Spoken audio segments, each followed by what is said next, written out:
Salut tout le monde, c'est Béatrice, j'espère que vous allez bien.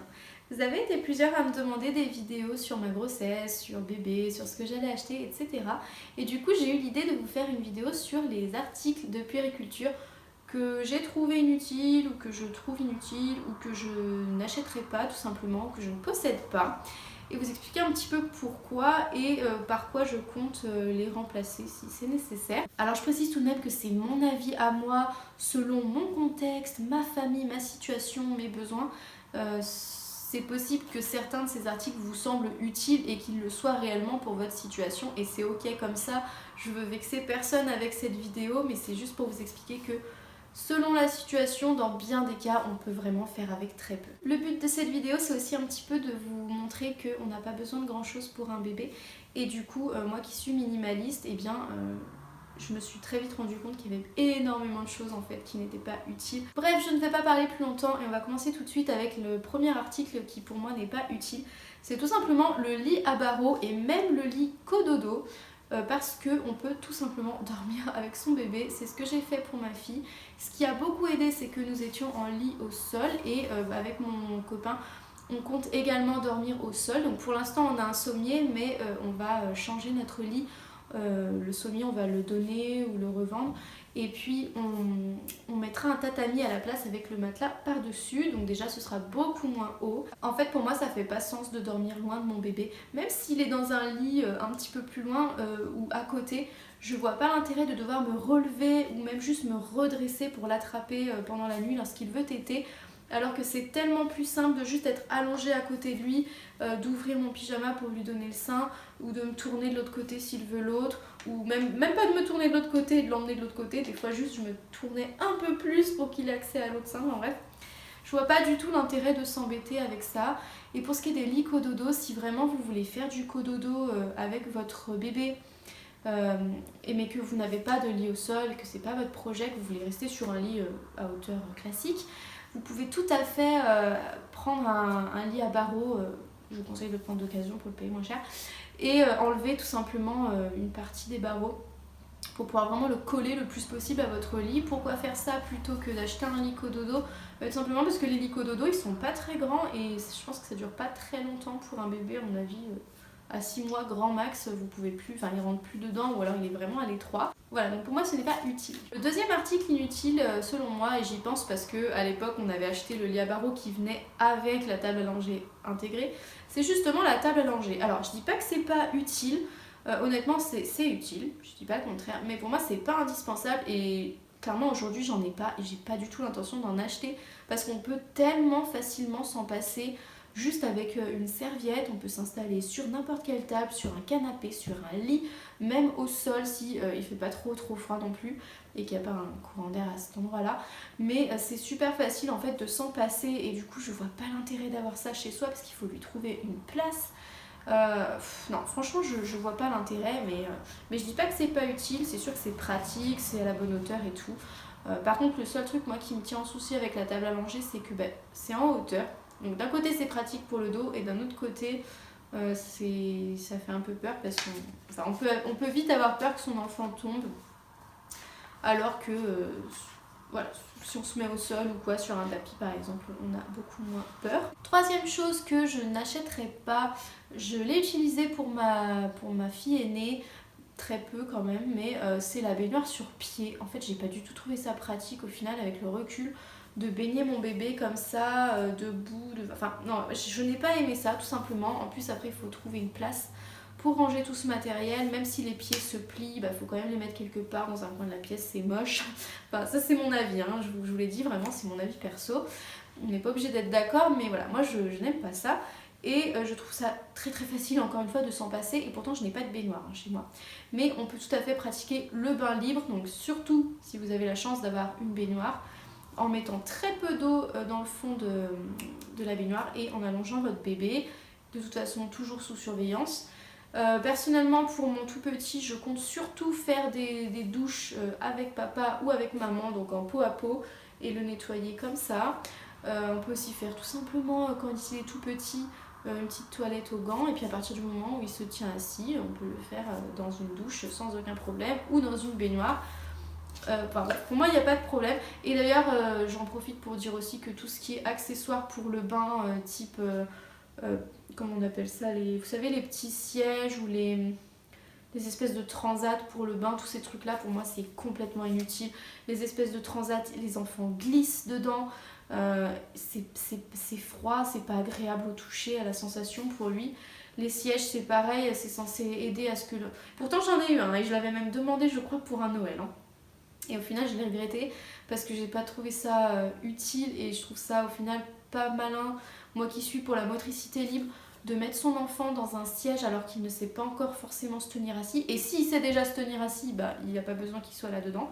Donc du coup pour moi c'est tous ces accessoires en fait pour le bain c'est clairement c'est pas utile selon moi. Quatrième article que je ne veux pas, que je n'ai jamais eu, c'est la poussette. On m'en avait prêté une, j'ai dû l'utiliser 2 fois et encore vraiment pas longtemps parce que ma fille ça ne me plaisait pas et que je préfère 1000 fois porter mon bébé en écharpe ou en porte-bébé, l'avoir contre moi. Pour moi ça fait pas sens en fait de le mettre à quelques centimètres de moi pour le transporter alors qu'il pourrait être tout contre moi et que c'est ce dont il a le plus besoin en fait. Donc je vois pas l'intérêt, en plus c'est pas pratique quand tu veux monter des escaliers, quand tu dois passer par un passage étroit, quand tu dois aller sur un trottoir et qu'il est pas très large, quand tu veux aller dans un magasin et pareil qu'il y a des couloirs qui sont pas bien larges et tout, enfin ce n'est pas pratique.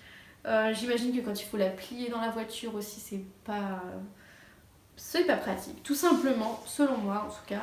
Voilà, c'est pas quelque chose d'utile, c'est pas quelque chose que j'ai envie d'avoir du tout. Cinquième article que je ne trouve pas utile et que je ne veux pas, c'est le transat ou la balancelle, vous savez ce genre d'objet dans lequel on pose son bébé, attaché, sécurisé et tout ça. Je vois pas l'intérêt parce que pour moi, déjà le bébé il va être principalement dans mes bras ou dans l'écharpe. Et si vraiment je dois le poser pour X raisons, je le pose tout simplement sur un grand tapis au sol, au moins il peut se mouvoir comme il veut dedans. Il n'est pas spécialement en danger si je sécurise un peu le tour pour qu'il ne tombe pas sur... Enfin, qu'il tombe pas.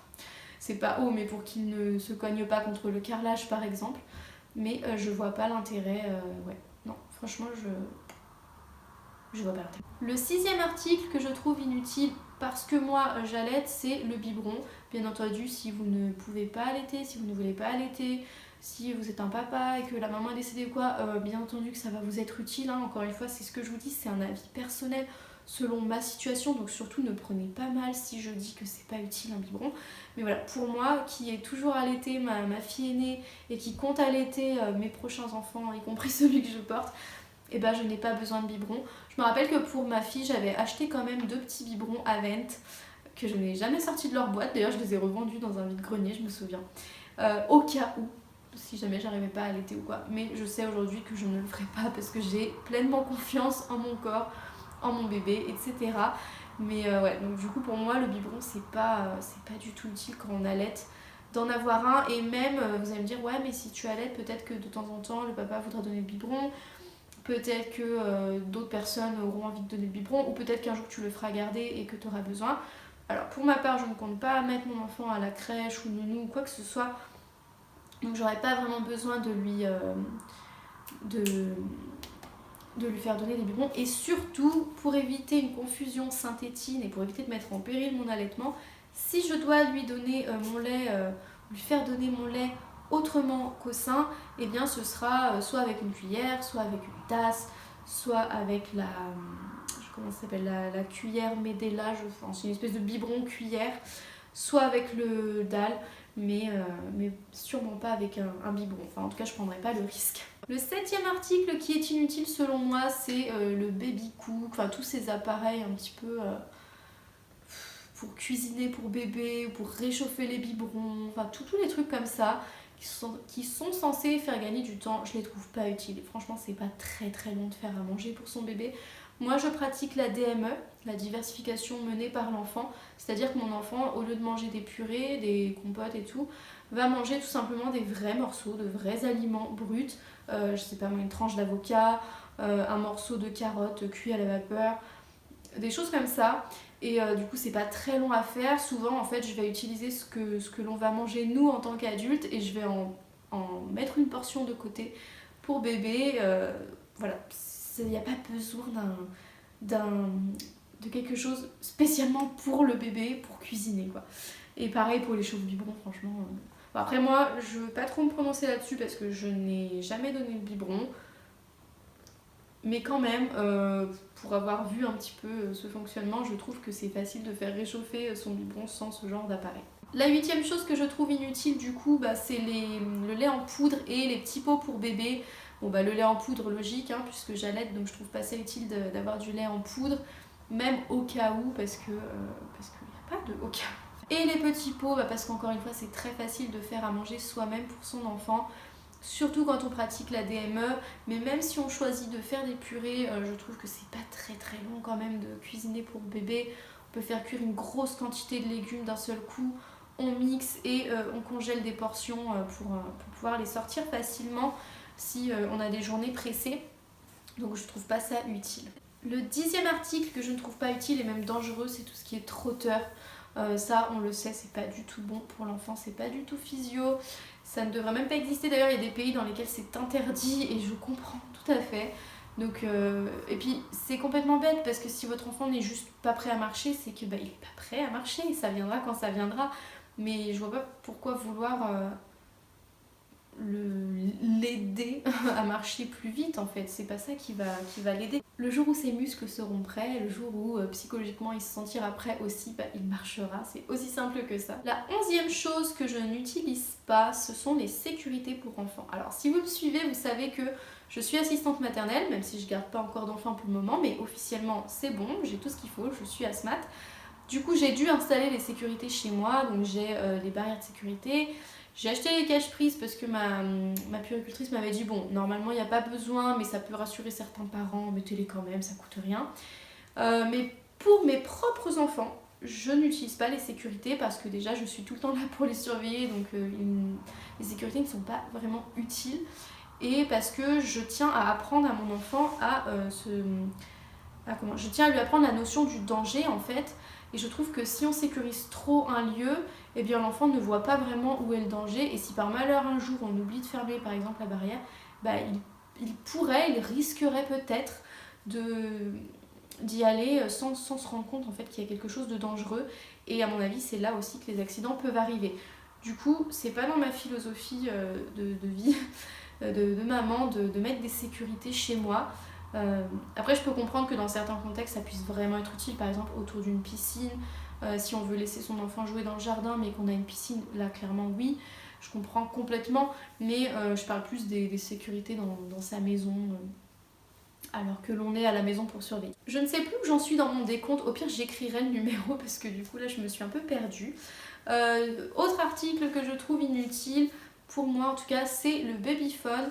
Là où j'habitais avant, j'en ai pas ressenti le besoin parce que j'étais tout le temps dans la maison, il n'y avait pas un éloignement si grand entre les pièces, donc j'entendais mon bébé pleurer en fait quand j'étais au salon par exemple.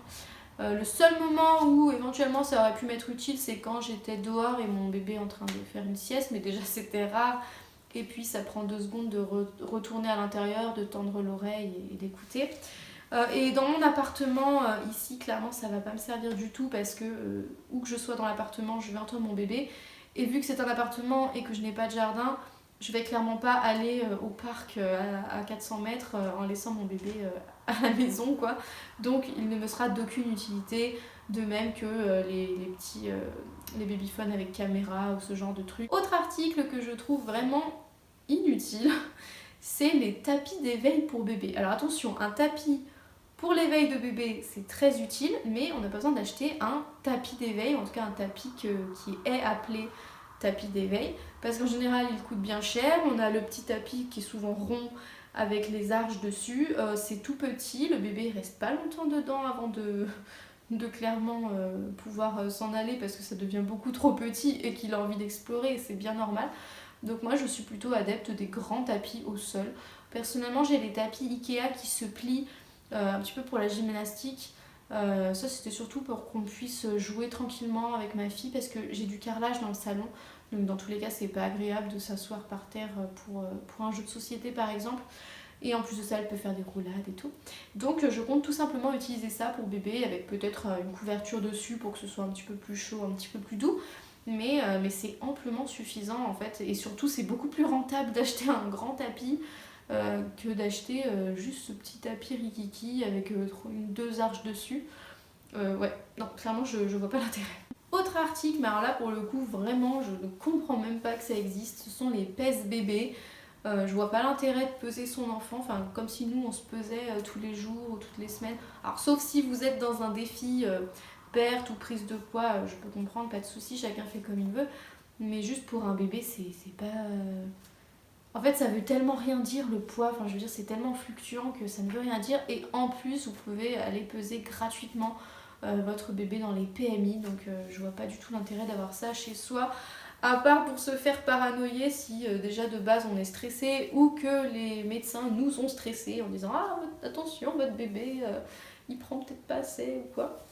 Mais ouais, non, moi je vois vraiment pas l'utilité d'avoir ça à la maison. Autre article inutile, les chaussures pour bébé et même les chaussettes un petit peu. Alors je dis ça, je suis désolée, ma mère nous en a offert pour futur bébé dans le calendrier de l'Avent qu'elle a fait pour mon chéri et moi.